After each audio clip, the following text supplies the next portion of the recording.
evening, everyone. How are you tonight? Good. Thank you very much. So, welcome to the Edinburgh International Conference Centre. My name is Rob Turnbull, and I am the Sustainability Team Manager here at the EICC. I help to organise these EICC live events, which are a series of free public talks, as a form of part of a wider sustainability programme. These events reflect the EICC's commitment to community, to bring people together, share knowledge, and to spark meaningful communication. This is part of EICC's overall vision to create an environment which inspires ideas to change the world. Over the years, we've welcomed a wide range of speakers covering an incredible variety of topics. In fact, if you're interested, you can always go to YouTube and look up EICC venue and be able to find all the previous talks there. We've also got plenty more lined up, so please look on our What's On page and sign up to our newsletter, and you'll get notifications of when new events are coming around. Tonight, we have the pleasure to be joined by Dr. May East to discuss her book, What Have Women Designed the City? After a short presentation on the book's key themes and a bit of an interactive discussion, don't panic, on the leverage points that are brought up in the book, she'll then be in conversation with award-winning architect Jude Barber. They'll exploring how cities can be, both now and in the future, can become greener, wilder, more inclusive, and hopefully a bit more poetic. That'll be followed by a short Q&A where you can join in the conversation and ask your questions to May and Jude. So, quick introduction to tonight's guests. Dr. May East is an international urbanist, regenerative practitioner, and educator with a special focus on nature-positive, gender-sensitive cities. I'm glad I got that in one go. Her work spans cultural geography, regenerative design, women's studies, and even the music industry. In fact, her music is available on Spotify and Apple Music, I think you said? Yeah, so you can listen to that as well afterwards.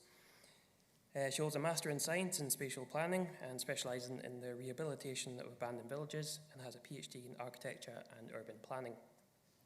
Our host for the evening is Jude Barber. She is an architect and director at the Collective of Architecture, a 100% employee-owned studio that's built on the principles of creative freedom, equity, and sustainability. She is the chair of Glasgow Women's Library, a visiting tutor at the University of Sheffield, a fellow of the Royal Society of Edinburgh, and she has particular expertise in strategic planning. She has actually co-developed projects such as the Water Row in Govan and the Grantham Waterfront in Edinburgh, so I think we'll be looking forward to an interesting discussion from both of them tonight. Finally, just before we get started, a little bit of housekeeping. So there's no planned fire alarms for tonight, so if the fire alarm does sound, please go through the exits and exit the building. And also please note that this is being filmed tonight. So without further ado, please join me and welcome Dr. May East to the stage.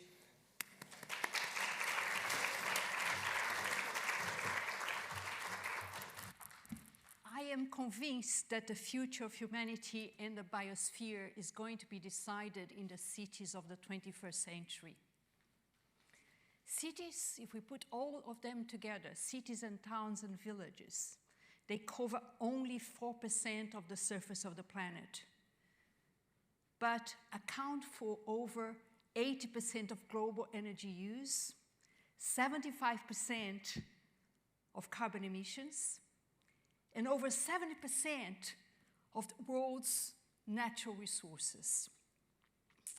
So, tonight, our conversation will have three movements. The first one is about contextualizing, setting the scene. Why is this important? Why women and cities right now in 2025? Then we are going to be looking at methodologies, new maps to explore new territories. And finally, we're going together identify some leverage points, which are small interventions in the urban environment with great system-wide effect, so that cities can work better for women and girls, and when this is so, they work better for all. To the context. This conversation takes place at the intersection between three megatrends informing the world we live in. Rapid urbanization of human population. Currently, we build equivalent of one Paris every 5 days. 58% of humanity living in cities. We're going towards 70% by 2050. So most of the children between now and the end of the century will be born in cities of the world. The second mega trend is about repositioning women in society. Currently, women hold 27.3% of parliament seats in the world. If we continue in the same rate, we will reach parity by 2063. But in any case, this is a mega trend. 10 years ago, women only held 11% of the seats in the parliaments of the world. And the third is the imperative of decarbonization of our lifestyles. At the edge between these three mega trends, a series of publications by what we call international knowledge brokers. They are World Bank, OECD, Jude Barber, UNDP.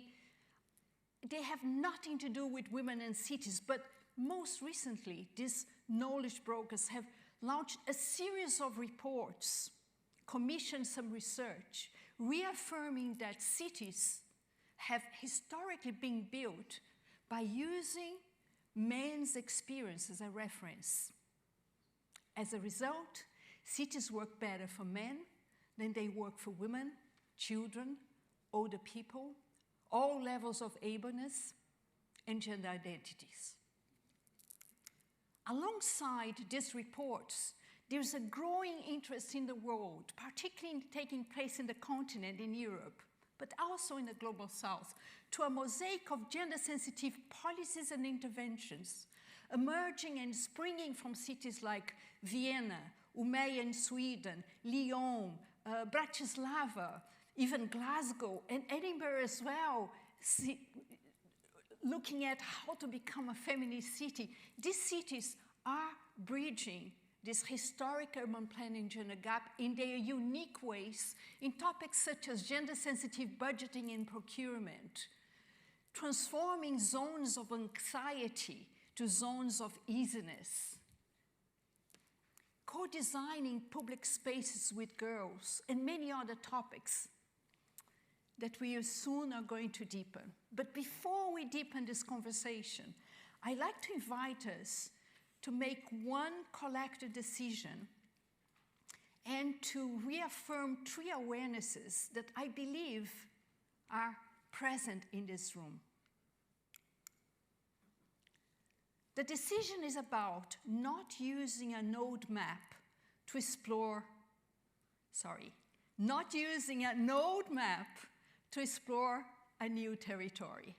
This means that despite the fact that cities have been built and planned using an able-bodied male body as a reference, we do not use a zero-sum universe perspective,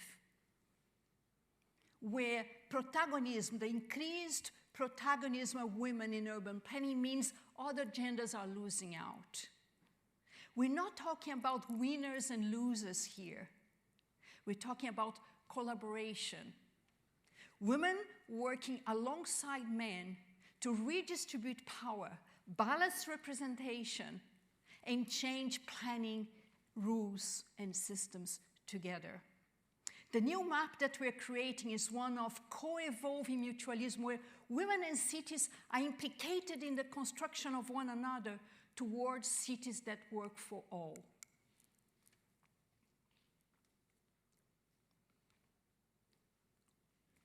The first awareness. The first awareness is about future scenarios. Ahead of us in this marvelous spring day, we have hundreds of scenarios ahead of us, projected by big data analysts, think tanks, futurists, economists, urbanists, climate scientists. Are we going to grow from 1.5 centigrades to 1.7? Is the sea rise going to be 15 centimeters or 30? There are so many scenarios ahead of us, and we can synthesize all the scenarios in two. Transition is going to happen. Either we're going to design it, or we're going to be victims of it. And we are aware that we are in the business of designing the transition. And when we talk about design, we're talking about a collective exercise of envisioning, conceiving, imaging how to redesign our human presence in urban environments. The second awareness is about direction of travel. We know that sustainability is not enough. How can we sustainably bring back something that we have already lost? So here we adopt a regenerative direction of travel because our lifestyles and linear economies have had a huge impact into the living systems that support the cities. So when we talk about adopting a regenerative mindset, we're talking about all the decisions that we make in a city. We're bringing more life, more vitality, more viability, which is vitality over time, so that our cities and towns and villages can co-evolve with ecological systems over time. When we start working with the regenerative direction, we start pursuing lifelines, not deadlines. The third awareness. If we cannot imagine the future we want to create, we are never going to get there. So despite the fact that our generation is facing this convergence of multiple crises, we let go of a mindset of problem solving, of solving one problem at a time. I myself have worked many years with the UN system and remember passing day after day, myself and many colleagues trying to manage the entropy of failing systems. So letting go of problem solving and adopting the notion of potential. There's always more potential than one that has been realized, potential that is grounded and rooted in the singularity of place, in the biocultural spatial singularity of place. This means, for instance, the potential of Leith is not the potential of Wester Hailes, which is not the potential of Portobello. The potential is always rooted and grounded in what is unique in terms of that place.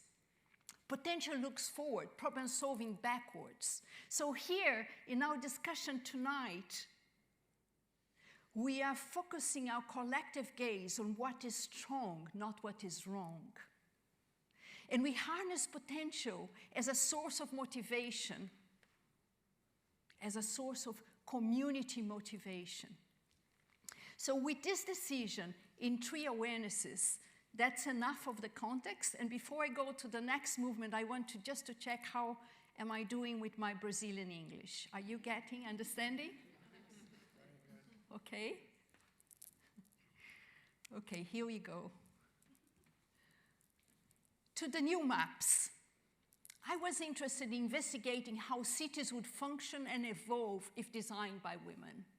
If cities, particularly European cities, have been designed utilizing men's experience as a reference, particularly cities that have been bombarded after the First and Second World War with the baby boom, and we need to sanitize our cities, we needed to build more houses, and we had modernism emerging together with Fordism. Cars came and we started to create our new buildings. So if this was the model, how today in 2025 cities would look like if women were designing? And I decided to conduct walking interviews with women, seen as experts of their neighborhoods.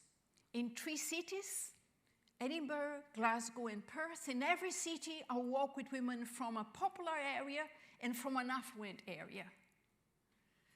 And I adopted walk interviews because, for many reasons, many benefits. First is that women were able to show what they meant by the potential of their places more than describing the potential. Also, walk interviews are dynamically multisensory, and there is this trialogue between the participant, myself as a researcher, and the place.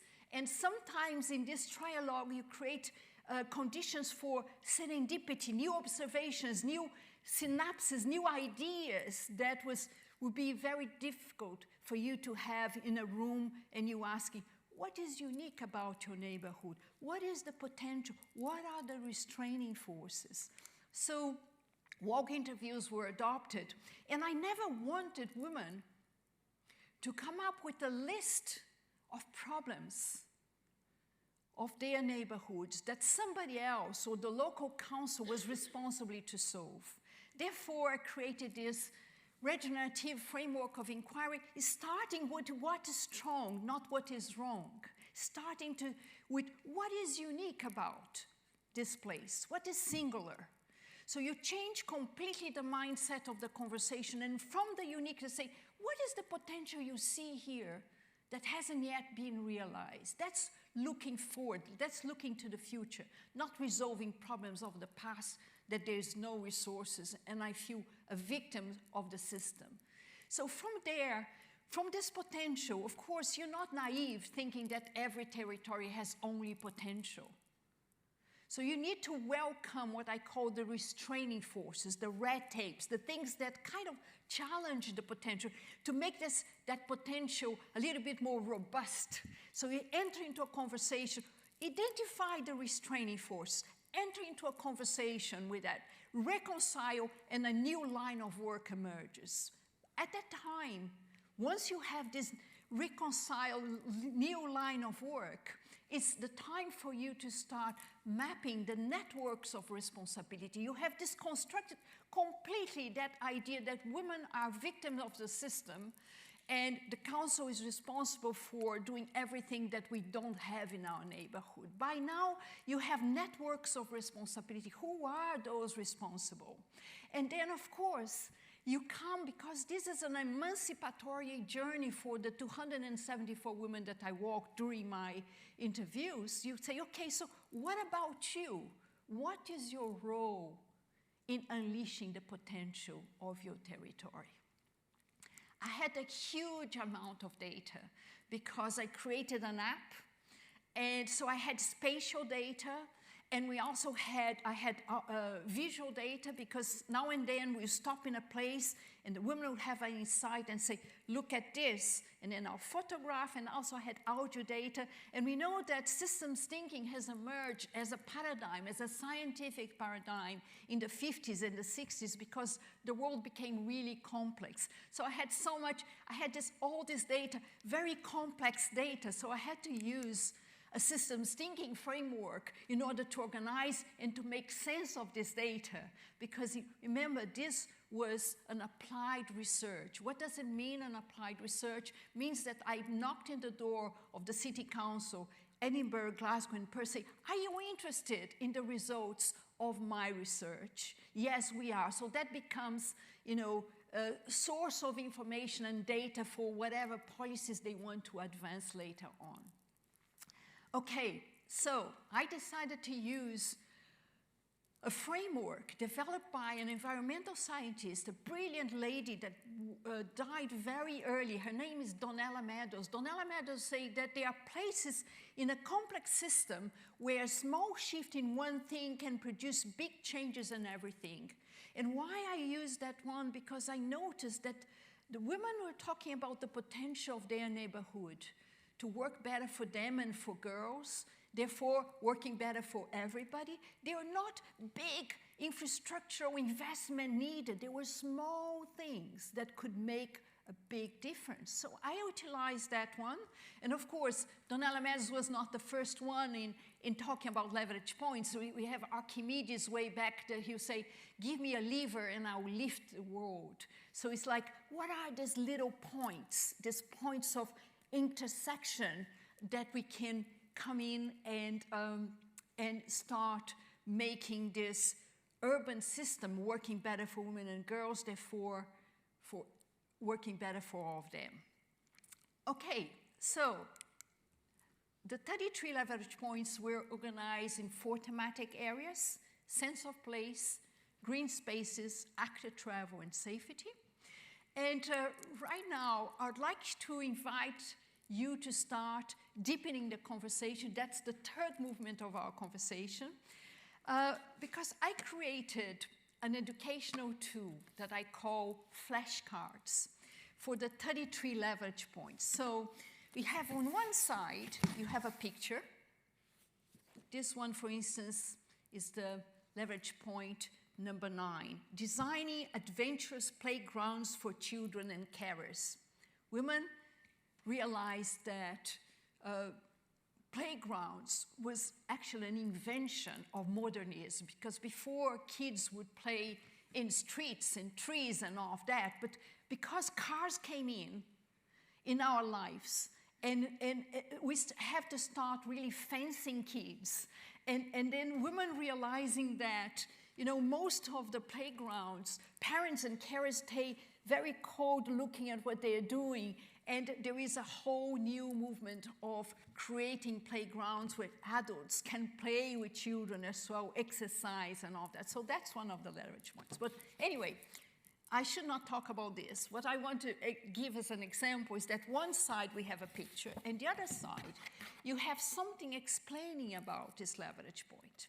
So I'm going to ask some of my supporters from EICC, but before you do that, I'm going to invite Jude Barber to come and join me, because she's going to engage into this conversation with you and myself. Jude, please come in.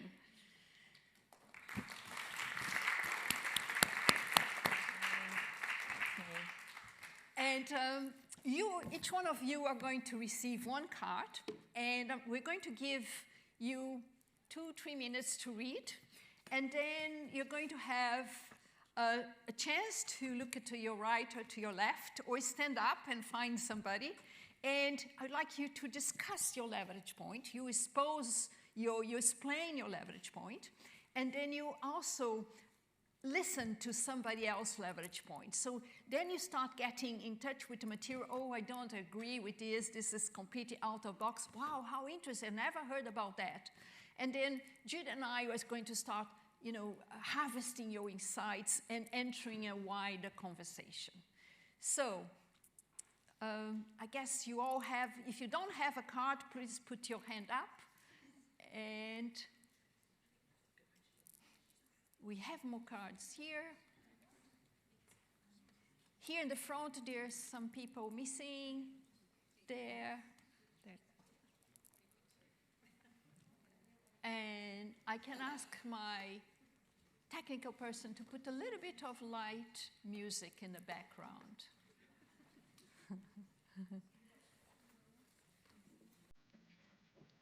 Shall we move the table? No, it's good, it's good. How late? Am I on time? Yeah. Too late? No? Perfect. Let's give a minute. Yeah.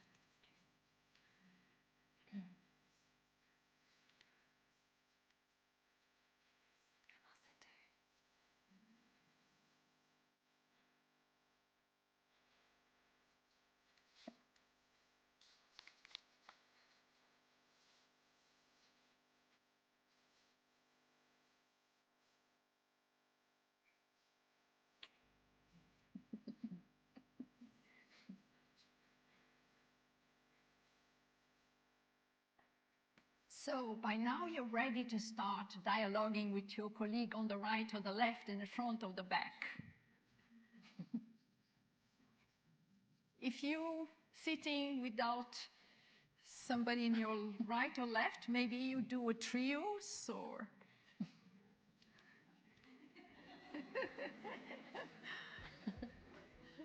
or reach out to somebody. You don't listen to me. No.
on? No, I'm not on. Okay, everyone. Hi.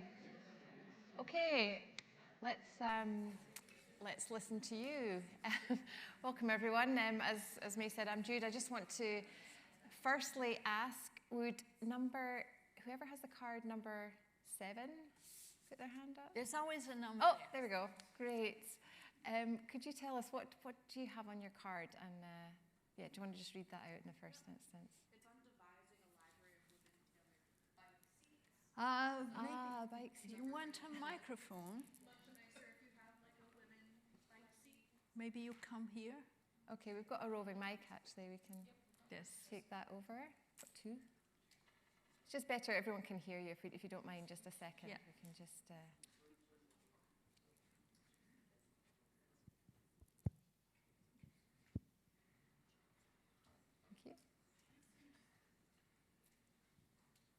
Hello. It's on women bike seats, so different local bike shops having women-specific saddles. Wow. And what did you, obviously you've chatted to people about this, what did you take from that? What was your kind Well, my partner's really into biking, so I did like go through the motions of my men bicycle that I bought because I'm so tall. Getting like a women's saddle and then also like pedal extenders because if you have wider hips, your feet are going to be like turned inwards. So it's just discussing the bike saddles, having those like stored in local shops. It's very interesting because in UK, men cycle more to commute than women. So the last, I think, Sustrans report talk about 10% of men cycling at least once a week in UK and women 5%. And there are many reasons why women cycle less, but there's this one specifically about comfort. Women realize that, by default, bicycle seats utilize the anatomy of the body of a man. And so this was a recurring pattern in my conversation when we're talking about active travel in the neighborhoods, the potential of women, because, women walk more than cycle, but cycling takes you faster, longer. So why women are cycling less? And one of these is that because it's not comfortable. And in Portobello, based on this research and the conversation, they have a Porty Action active travel hub by the beach. They have a container, and when you go there, you have about 15 different types of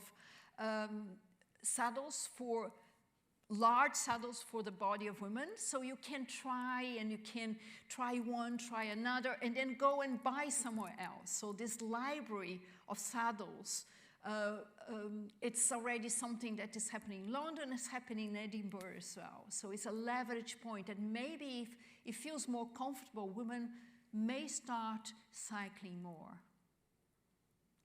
Perfect. And would you like to suggest a number now and we'll pass it on? 21, just my seat neighbor, I'm so sorry. Mine was on maximising the use of available local resources in urban interventions. Sorry, I didn't hear. You didn't? Well. Oh, A yeah. little bit louder. Maximising the use of available local resources in urban interventions. Okay. So what did you learn about that? So we were just kind of discussing, I was talking about utilising like local labour and materials to reduce the reliance on fossil fuels. So sourcing materials closer to home rather than further away. And we're struggling to see how women were involved in this specific one. So it'd be helpful to know what you think about that. Mm-hmm. A great example for that one is in Kelvin Grove Park in Glasgow. It's a Victorian park, those who don't know. They have beautiful railings. They used to have beautiful railings and gates, beautiful gates, but the council didn't have enough time of money to maintain those gates. So with time, they took those gates away and they were somewhere in a shed. and there was chicken wire holding that incredible part of that incredible park, Victorian Park, one of the first ones. And a group of women and men as well, communities, they realized that they could do something. They want to beautify their park, their local residents. And that took a whole conversation with the council and fundraising, and also who are those who can recuperate that sort of gate, that sort of lamp. So you start bringing the local crafts, the local people, and then you restore the beauty of the gates. So community engagement to work with the local resources, the local enthusiasm, and also cutting this dependence on long supply chains for materials. So what are the materials that are here? Let's use our local materials. That's what it is about. And I think what's quite interesting about that is, we know, like in Scotland, Historic Environment Scotland are kind of promoting that local craft, local labour, bringing back our old crafts, use of local materials. So, that this is coming from local women saying, we want more of this, and we can enable it and make it happen, which I think is really interesting. Yeah. One more? Yes. Yeah. Do you want to say a number? Since you're on? Yeah, 4. 4? Sorry. All right. All in the same row. It's like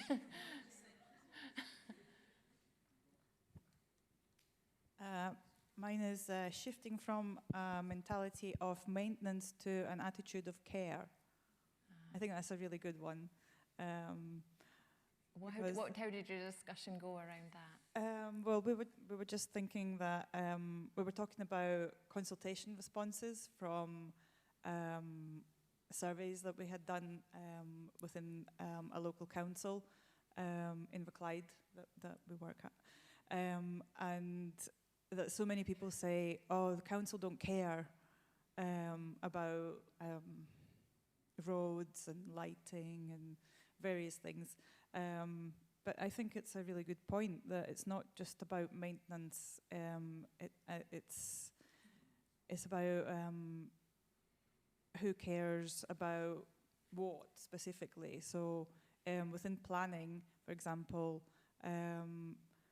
tree works, works to trees, protected trees, really they're always controversial because some people really care about trees specifically, and others don't care about trees, and so they do these destructive works to trees.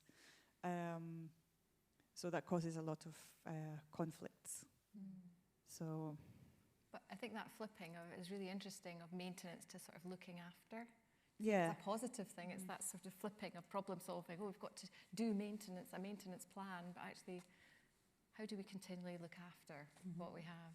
Is there anything Yes, you want? and the care being democratized, because sometimes women are always those that we associate, oh, they are the natural carers, right? No, women will say, yes, we would like more care, but let's democratize the responsibility of caring so everybody cares here, not putting only on the shoulders of women. I think this is important.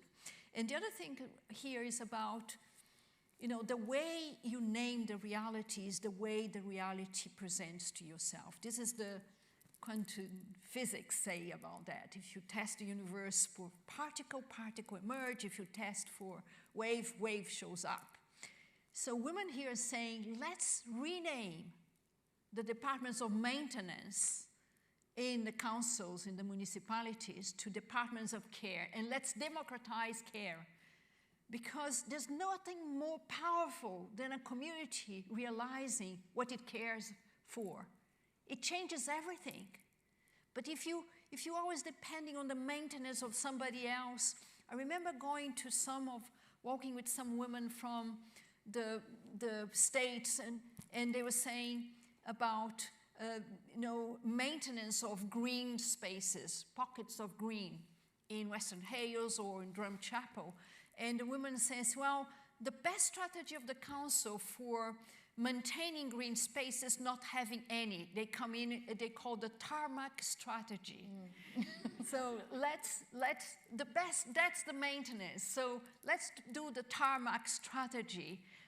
It's better not to have anything. So cutting things very short. There is no care for the vegetation, for some bushes that are there, those roses in that park that have so many years. You cut very quick because then you don't need to show up in 4 months or something like that. So democratize this for the community and work together with residents. Fantastic.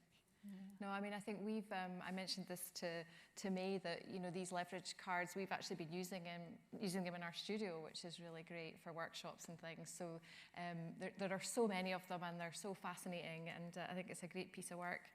May, I just wanted to sort of explore with you a little bit. You know, you talk about in the book, it's rooted in Scotland, you've gone to these cities and towns, but, you know, you also talked about this movement, this global movement. I just wondered if you want to talk a little bit more about that. You mentioned some of the cities that you've visited and people you've talked with. You know, you've been bringing this book around the world. I just wondered if there's anything you wanted to expand upon in terms of that. Yes, so remember saying there is this growing interest to a mosaic of policies and practices emerging, springing from cities. And Vienna is the first one, because since 1992, the Earth Summit, they established a department of gender-sensitive planning with a transversal department informing all their budget, all their urban planning. So they have 30 years of doing small things. They're not big things, small things. For instance, when you go and you go to a city and you want to cross the street and you have the pedestrian lights and the car lights.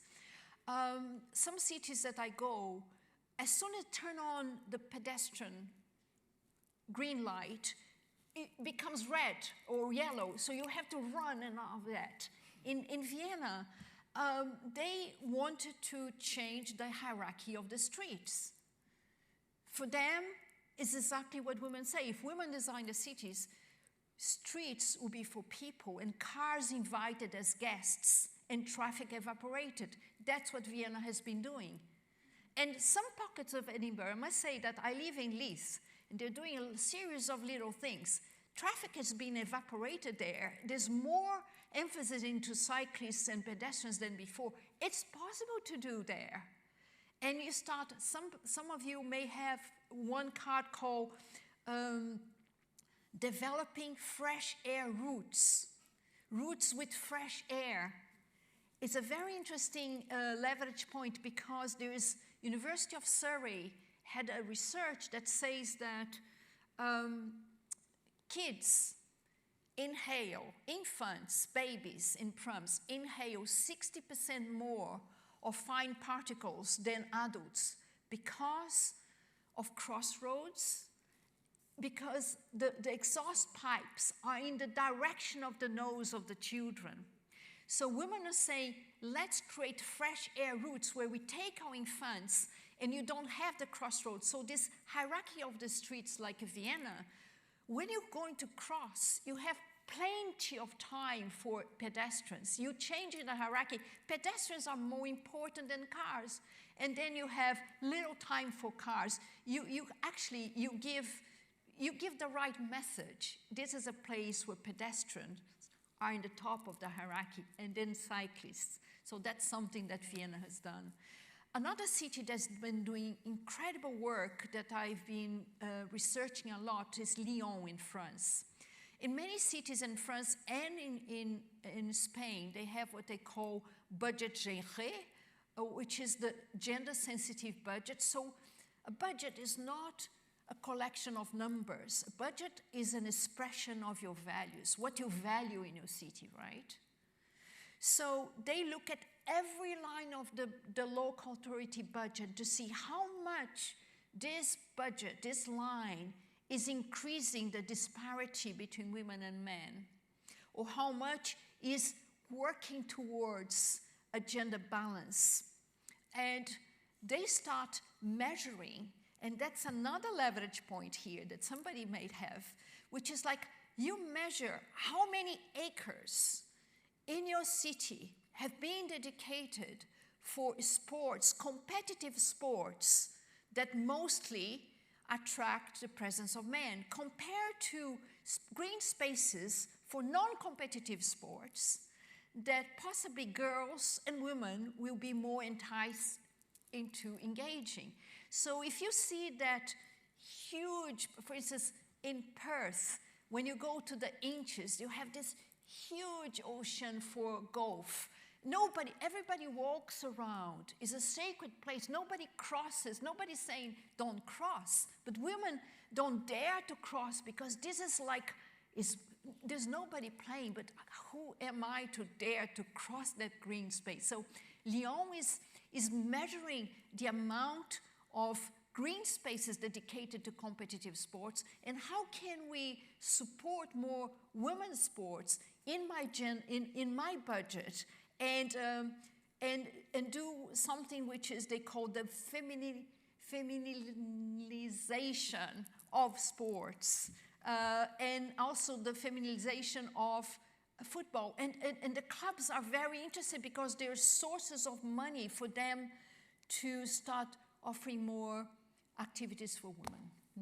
So these are two examples, but there are plenty more. And once you start seeing that, you can't stop seeing it. Since you mentioned that in the past, that inequality of space and how we plan and budget for it is incredible. And we've seen, even in the city where I'm based in Glasgow, big changes already happen. Even the concept of gender budgeting being happening and being discussed. So it's great. We're learning a lot from Vienna and Lyon. And procurement as well, not procurement. budget, procurement as well. So how are you going to procure? If you procure whatever you buy, because you're a big buyer if you're a local authority, right? If you procure with a gender-sensitive perspective, you start changing the system. We're talking about some of the leverage points. It's about small interventions, as we mentioned here, but there's something about rules of the system.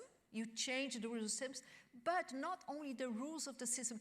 Who has power over the rules of the system? And that's something I wanted to touch on you with, because you obviously have that lovely expression you use, like don't use old maps to explore new territories.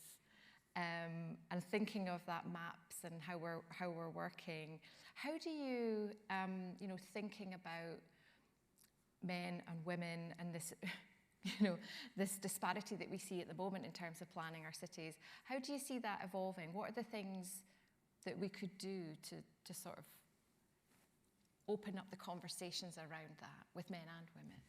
Yeah, so there is this movement that I would say that is a rhizomatic movement of feminist cities, but I don't call my work, I don't name my work as a feminist, because I think every ism separates. Although I talk about co-evolving mutualism, women and men working together to change systems together. And I noticed, I launched this book last year, and I've done many talks, large, small, libraries, auditoriums, and I felt that most of the time is like about 80% women, 20% men, and some of the men, at the end of the conversation, I didn't feel that they felt very comfortable, despite not being a feminist conversation here. So this year, I started a new laboratory I call the Architecture of Exchanges. I'm having some curated conversations, the same number of men and women, to discuss about how cities would look like if together we balance, we bridge this urban planning gender gap. It's still very much in the beginning. We're going to have an open session during Archie Fringe, but I'm very curious to see how we can actually work together on that.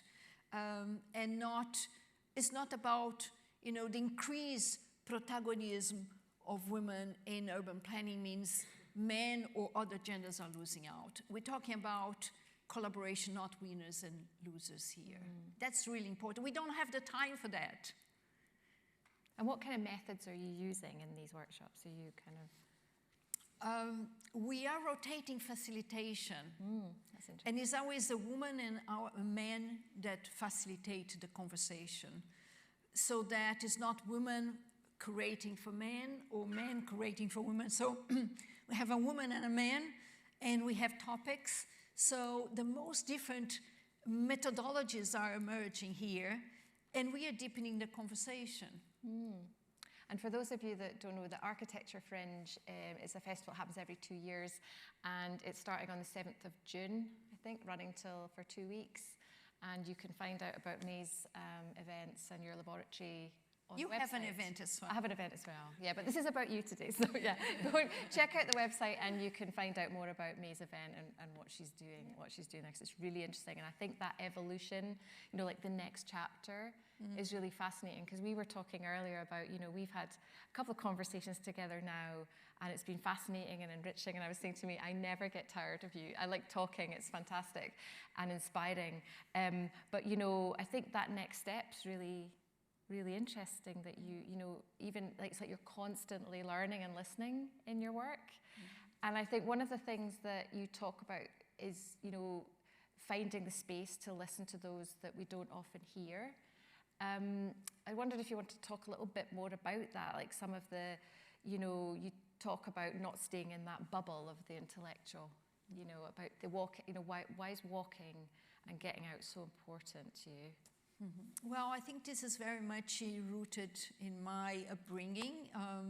As a student at university, Paulo Freire wrote Pedagogy of the Oppressed, was one of my teachers, and so I've been working with at the edge of systems all the time. So I feel comfortable working at the edge. That's my specialty. Working at the edge and creating conditions for deep listening. It's really important, because talking with women, particularly from the more popular areas, they say, well, we're not a problem to be solved by urban planners. We don't want, why women in social housing become a problem to be solved? And they say, we don't need another workshop for drumming. You know, we don't need, it's this triangle of, you know, you have those who are, I would say, the ones that haven't been heard a lot, and then you have all these NGOs who are the saviors, and you have the perpetrators, those who don't listen to them. So why you hold this triangle? It becomes, you cannot get out of there. So the only way for you to get out of this victimization that society look at you as a victim or a problem to be solved is by creating conditions for listening and for self-reflection. There's nothing deeper than walking a place with somebody, asking what is unique, what is the potential, what would you do here, and what's your role here? It's a very emancipatory. I'm not a problem, there is not a problem here, and this shifts the narrative. And that's something that I have learned way back in my university years, and working with slum communities and mining cities and tribal villages and all of that.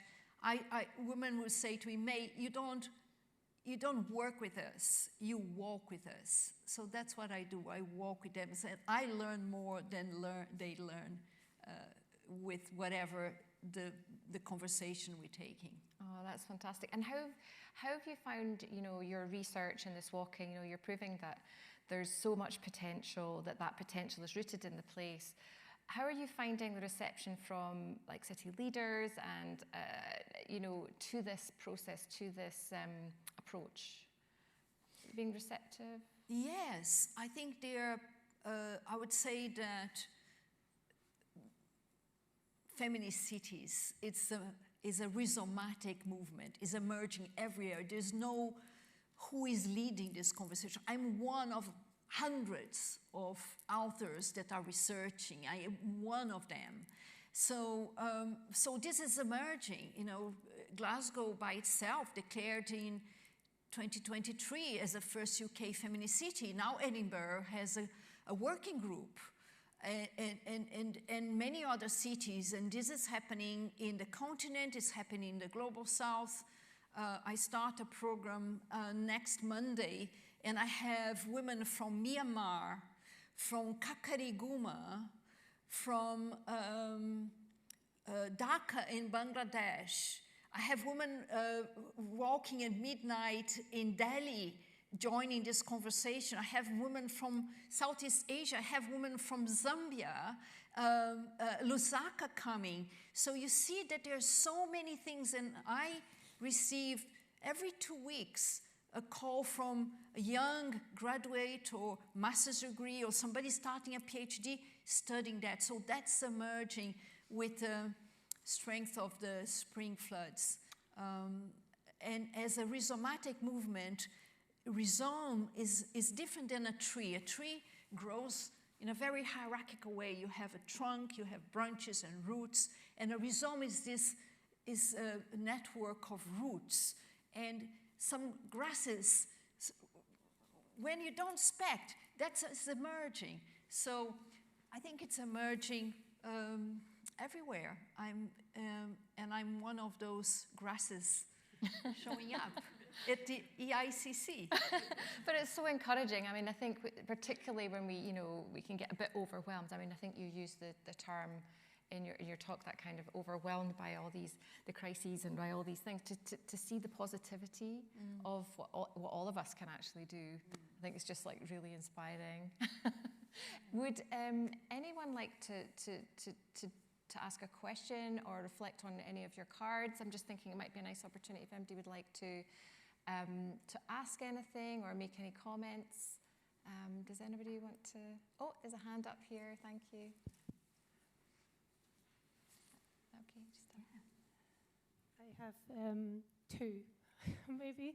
One is a kind of maybe more of a question I noticed of, women being more involved and being more players. I think the key hindrance is that the women quite often are the carers. So if they have children, so I find that it's often maybe women who don't have children who are involved, or as more children the woman has, as less likely is maybe they're involved because they have so many other responsibilities.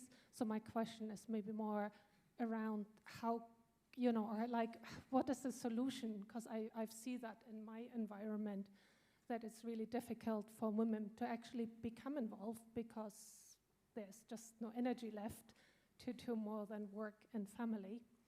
Can you paraphrase for me? Yeah, I think with thinking of how. Sorry. No. Just if I just let me correct me if I'm wrong, but is this the question is, given that women, a lot of women, particularly those with children, have a lot of caring responsibilities, how do they have the capacity or the time to be involved and to is that? Yeah, exactly. Like, are there any good examples? Are there I good don't examples even know the solutions. Yeah. How do you create more space or energy, like, for women to get more involved? Because quite often it's just energy-wise or physically, like, not possible. Time poor and energy restrictions, yeah.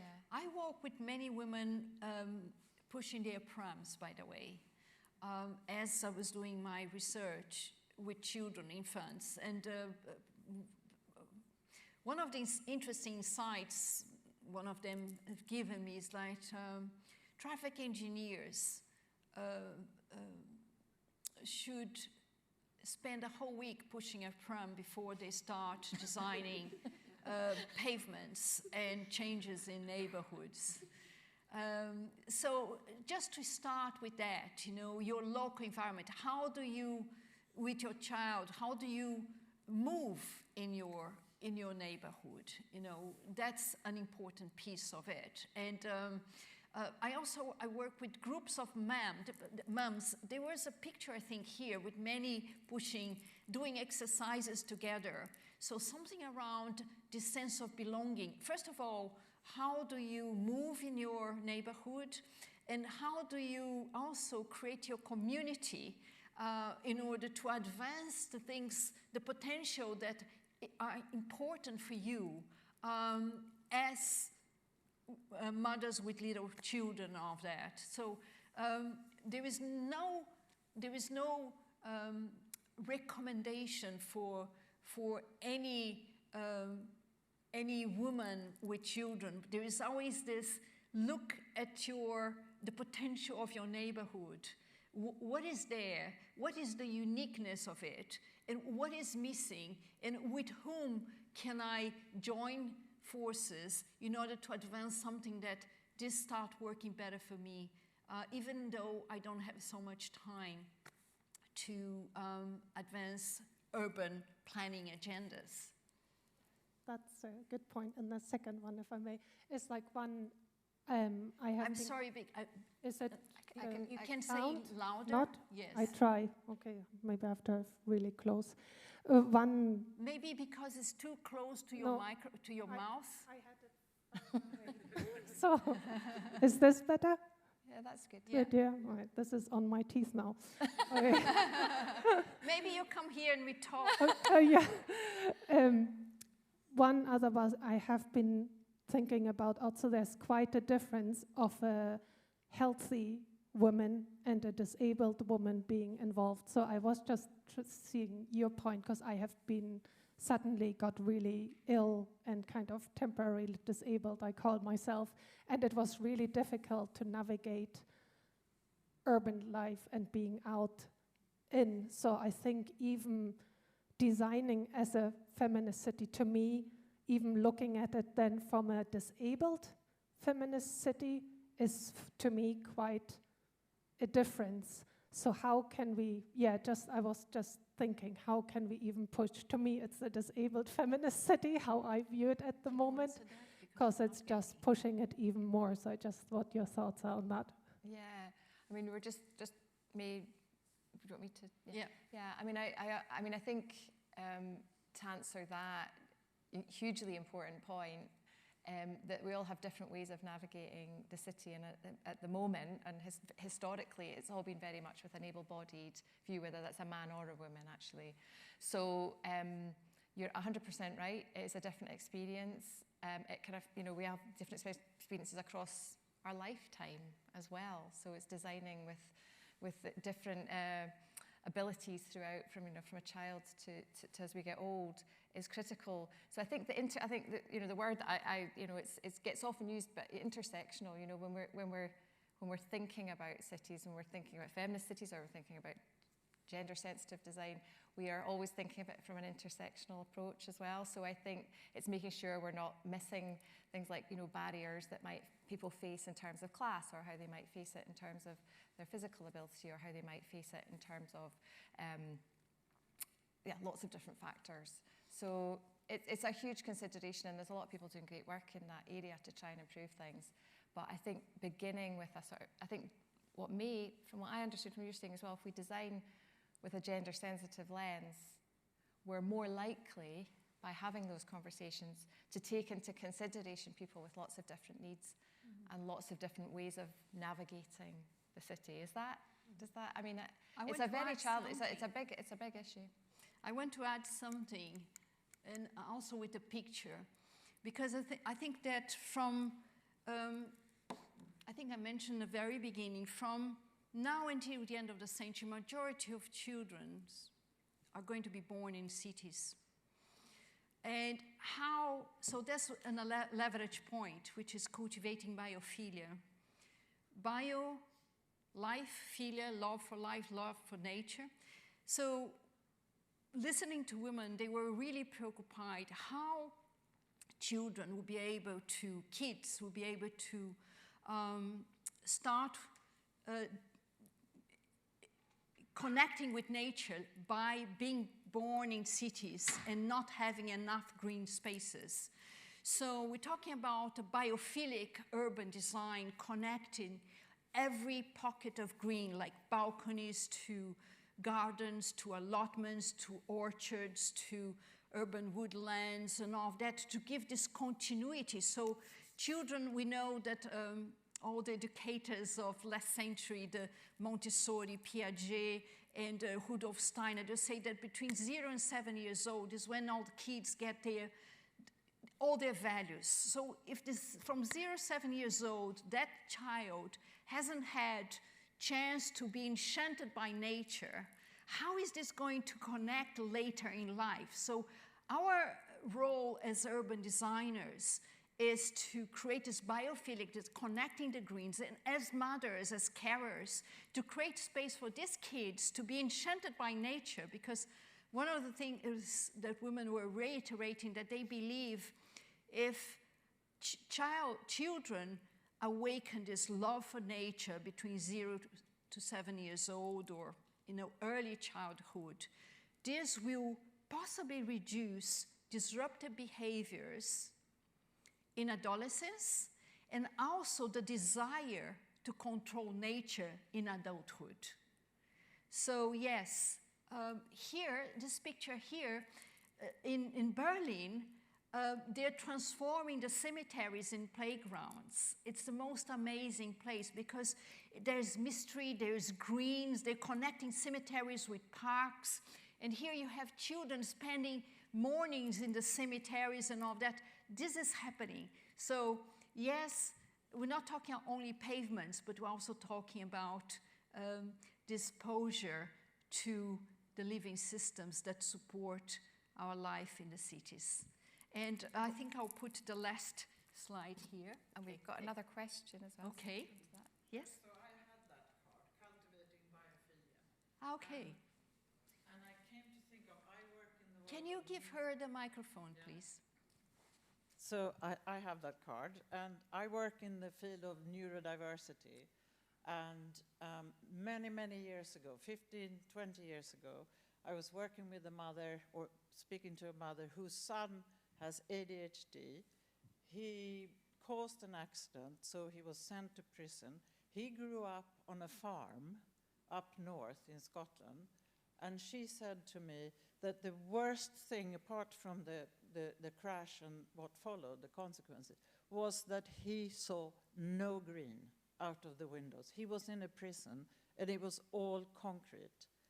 Mm-hmm. And here is a boy who has grown up on a farm, who has ADHD. It's not his fault, but the crash. But I have never forgotten that. I think it's so important. Mm-hmm. So he was not only really desperately upset to be in prison, but wherever he looked, there was concrete, and he was used to green. So it's the opposite of that. So we must have more women who design prisons, I think, as well. Yeah, correct. And there's two reasons for that. One is like when you connect all these pockets of green in natural corridors, so that residents of all ages can have this experience of awe, of enchantment for the little things, to the flowers and everything. But also, we should not be so anthropocentric here, but creating space for living things to flow through our landscapes as well. Remember during COVID that we had all these animals coming through our streets and all of that. So this should be also thinking about creating green spaces for the living things to also occupy more and more our spaces, or co-evolve with us in our cities. Fabulous. We've got got one more question. Maybe got time for one more or maybe two, but one more, just the gentleman in the middle, please, and then we'll come to you. Thank you. I think to respond in part to the biophilia as well as to your question, the card I had was about the 20-minute neighborhoods. And one of the cities that is identified on the card is Portland, Oregon, where I practiced as an urban planner. Wow. And I think it goes to your point of basically trying to develop a community where the important resources are typically within roughly a 20-minute walk. So that benefits women, that benefits the elderly, that benefits young people, that benefits access to biophilia. So, it's the importance of trying to develop that kind of community where it is accessible to a variety of different populations, if you will, within the city. Yes. And can I just add the 24-hour city where you have different uses at different times so that at nighttime you still have people out. We were in Montreal recently, and you know, after we left a concert, everyone was still out because the restaurants were still open. People were riding the trains and the buses. It just gave you a sense of safety. Women were walking by themselves. It just gave you a sense of safety because people were still out.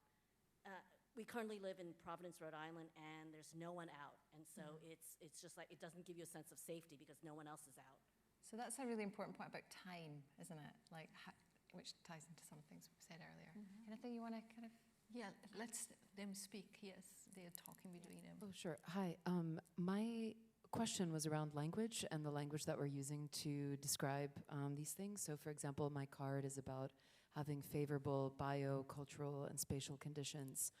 And because I work in the field, like, I understand what that means, but I'm more curious to know about what you hear from women, how the kinds of words that they use to describe their environments, and maybe girls or young people in particular, and how can we make the language around this, this movement accessible to people regardless of their age or regardless of their knowledge of urban planning as a whole.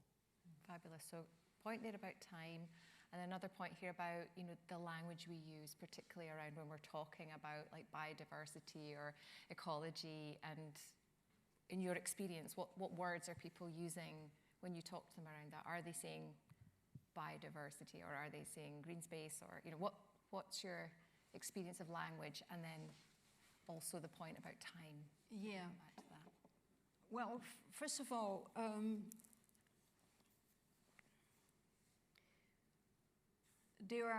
there's the official language that are promoted by what I call the knowledge brokers, the international knowledge brokers. When I started the conversation today and saying that there's a series of publications and also research being commissioned by World Bank, OECD, and things like that, these are the knowledge brokers. These organizations, they are the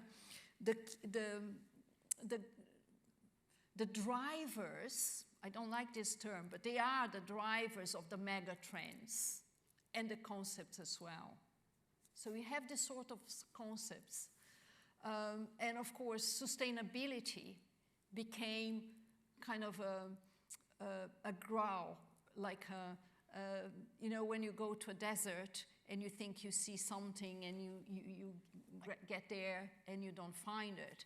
Sustainability became this, and we are just constructing this more and more, this sustainability, because we cannot sustainably preserve something that we have already lost.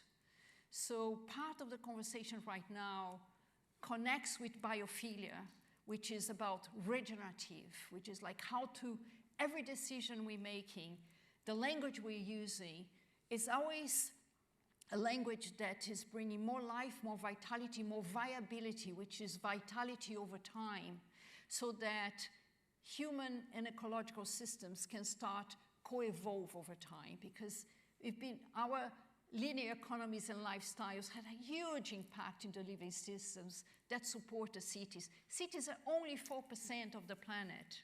Can you believe 4%? 80% of consumption of global energy, 75%. So it's like, it's little, but it's such a big damage.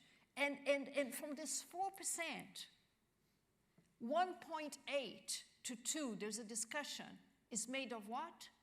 Roads and parking lots. That tells you who rules the city. They are cars, carbon emissions. We need to deconstruct that. That is very clear. So the language is important. I'm not sure if it was not an answer, it's just a commentary. Well, it might be as well, you know, when you think about it in the description of this event, you talk about like wilder, greener, and more poetic, which is, you know, biophilia. And so I think Yeah. I think there's always this tension, isn't there, between the language we use when we're talking to those that are not involved in the technical side of what you do in terms of city making, and actually how we all talk in our everyday lives. And I think getting that balance is always sometimes quite hard to navigate. I remember Chief Planner introducing me to a talk to a series of chief planners, and she said how she was mesmerized with my language, because I was talking about love for nature. I was talking about, these are terms that is not part of the lexicon of urban planners. And we should expand the lexicon of urban planners. First of all, to include women more, the experience of women, of affluent areas and popular areas. So this definitely we need to expand. But we also need to expand the language of regenerative, of living systems, because they need to coexist with that's why I talk about the bio-cultural, spatial uniqueness of place. Bio is the natural, cultural is the human, spatial is the built environment. So we need to dance between these three things together. Dancing, that's another one we should use more. And in terms of the time, to come back to your point about time as well, because we didn't really cover that entirely. I mean, I think you both made great points yourselves, actually, about, with the consideration of the city throughout 24 hours is a really important one too, particularly when we're thinking about women's experience, but everyone's experience. Well, Curitiba is a city that I work in different cities in my home country, and Curitiba is a city that I've been learning a lot with them, and they have this 24 hours squares or neighborhoods, areas. Actually, you can do anything, including citizen advice, 24 hours. They have blocks in different districts. These are designed. This connects with what you mentioned about 20 minutes neighborhood, in the sense that the 20 minutes neighborhood is not an idea that came out of the air. It was based on research saying that people decide to walk or take a bicycle when they can do 10 minutes in and 10 minutes back, and they decide not to take the car. When it's like 15 minutes, they already start thinking, am I going to take public transport? So 20 minutes is maximum that people are willing to walk. That's why the 20 minutes neighborhood came up, and the 15-minute city is a different, but this has emerged also as a rhizomatic way, because it started in Melbourne, and then Paris, and then in United States as well. So it's like, and I think the Scottish government way back adopted this idea of 20 minutes neighborhood as well. And we actually had to enter into the laboratory of 20 minutes neighborhood when we got COVID. We had to live locally. So was a laboratory that, and it worked, because I think people start saying the joy which is to live locally, and recognize your neighbor, and saying hello, and buying locally, and how to support the local economy. And isn't it amazing? You're waking up and you're going out and buy your fresh bread in your neighborhood and say hello to a friend and have a coffee, and then go to your allotment. What else do you need from a city? Perfect. Well, I'm conscious of time, so I just want to say, we're just going to wrap up this section, but it's been a really beautiful sunny night out there. I really wanted to thank you all for coming, and for me doing her usual warming and lighting up of a room. So thanks, May, for that. Yeah, I want to close by saying that right now, where we are in the planet, with, I think imagination is an act of resistance. So this whole conversation, what if?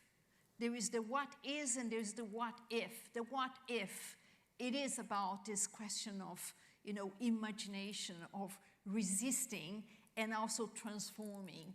And there was a poet, Rainer Maria Rilke, from German poet, who said, the future needs to enter you well before it happens. So I hope tonight we had some glimpses of this future, of cities that work for women and girls, but also work for all. Thank you very much for coming this beautiful afternoon, sunny, and this is my connection, and I'll be happy to speak to you outside.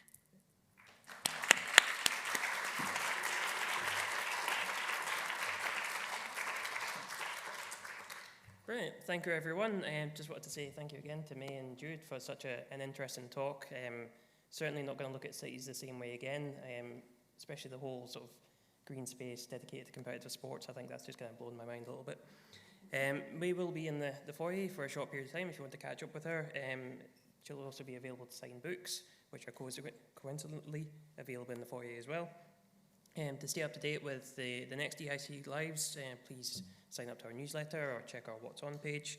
And finally, thank you for attending tonight. It's only through your engagement and your attendance that we continue to put on these events. So if you'd be kind enough to scan the QR code and provide a bit of feedback and let us know how we did and anything we can improve on, that'd be amazing. EICC Live will be back at some point with something completely different, because that's the way it works. But we hope to see you again sometime soon, and have a great evening.